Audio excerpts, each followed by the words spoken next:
Hello everyone, welcome to my channel The Growing Pie. In the last lecture, we saw details about supremum and infimum of a set. If you haven't watched that video, please go through the video once. In this lecture, we will start with properties of supremum and infimum. These are very important properties in the view of competitive exams, so please listen carefully. Let's start with property 1. Supremum and infimum of a set may or may not belong to a set.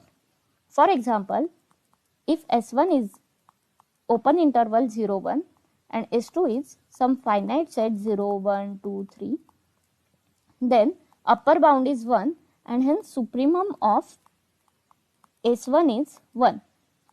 Supremum of S2 is 3. We can see that 1 does not belong to S1 but 3 belongs to S2, and hence we can say that supremum may or may not belong to a set. It goes same with infimum of a set. Let's see property 2. It does not matter if a set is closed or open for supremum and infimum of a set. So, if we see S1 is suppose open interval 0, 2 and S2 is closed interval 0, 2. Then we can see that in both cases supremum of a set is 2. Even though the first set is open and the second set is closed, supremum of a set is same, and hence we can say that it does not matter if a set is closed or open. It goes same with the infimum of a set. Let's see property 3. For every bounded set, infimum of S is less than or equal to supremum of a set. Now, since supremum is upper bound of a set and infimum is lower bound of a set, we can say that infimum of a set is less than or equal to supremum of a set. When does infimum of a set equal to supremum of a set? Let's see some examples. Suppose S1 is singleton set 1 and S2 is 1 and 1.00001. In the second set, you can see that even though the difference is negligible, infimum is 1 and supremum is 1.00001 and both are not equal. So we can see that in the first, since the set is singleton set, infimum is equal to supremum.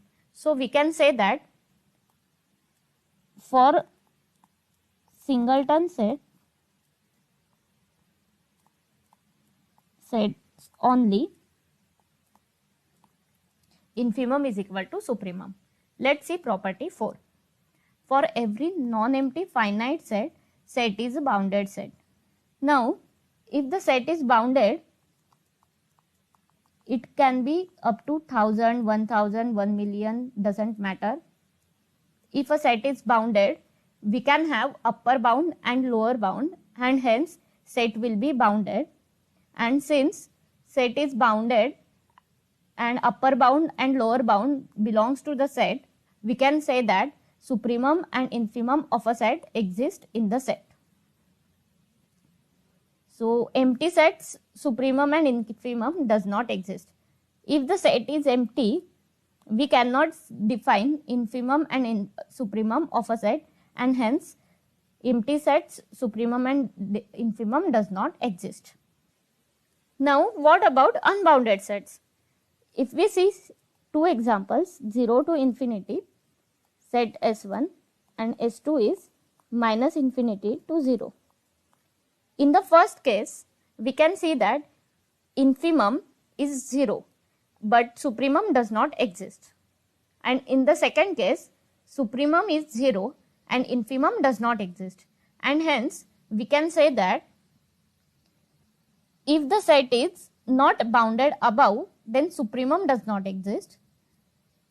Take this example where S1 is not bounded above and hence supremum does not exist, and in the sets where it is not bounded below, the infimum does not exist. Let us see property 5.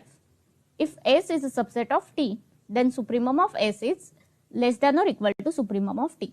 Let us simplify things. Suppose we have R and set T is like this. Set T need not be an open or closed interval. Elements of T could be anywhere in between this, and elements of S are contained in these elements, like set S contains in T. So suppose set S is this, then here is supremum of S and here is supremum of T. Then we can see that supremum of S is less than or equal to supremum of T, and hence property 1 is satisfied. Let us see second. So here is infimum of S and here is infimum of T, and hence we can see that infimum of S is greater than or equal to infimum of T. For example, if you take set T is equal to 1, 2 up to 10 and set S is equal to 1, 2, then you can see that supremum of S is less than or equal to supremum of T. Why? Because supremum of S is 2 is less than or equal to supremum of T is 10. Let's see property 6. Supremum of S union T is maximum of supremum of S and supremum of T. So supremum of S union T will be दोनों में से जो जिसका supremum maximum होगा वो. For example, if you have S is close interval 0, 3 and T is close interval 0, 2, then S union T will be close interval 0, 3. Since supremum of S is 3, which is greater than supremum of T, supremum of S union T is also 3.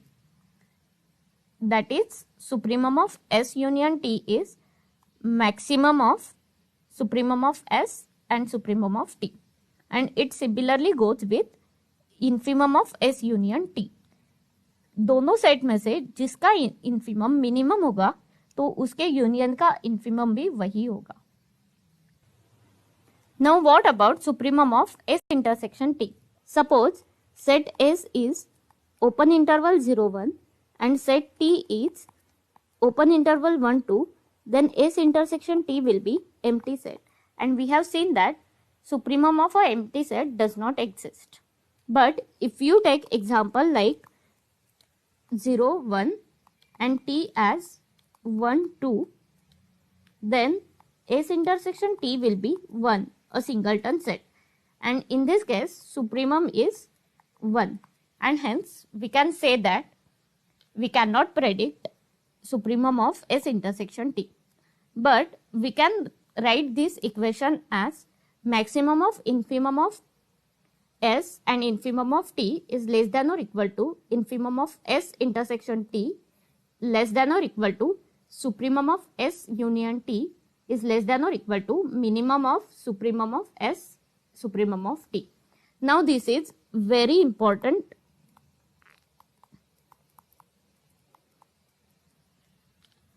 For competitive example point of view, property 7 is very important.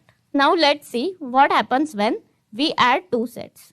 So S plus T is X plus Y such that X belongs to S and Y belongs to T.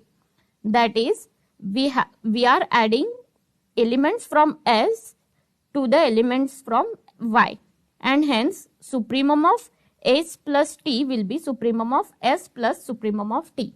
Why? Because we are adding elements from S and elements from T, and hence supremum will also get added, and hence supremum of S plus T will be addition of supremum of S plus supremum of T, and it goes same with infimum of S plus T.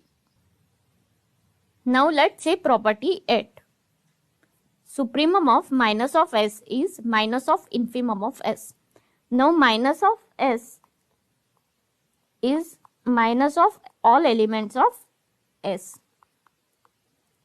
Minus of S is minus X such that X belongs to S, and hence we can see that suppose 1, 2, and when we do minus of s, the elements will become minus 1, minus 2, and hence we can see that supremum of minus s is minus of infimum of s.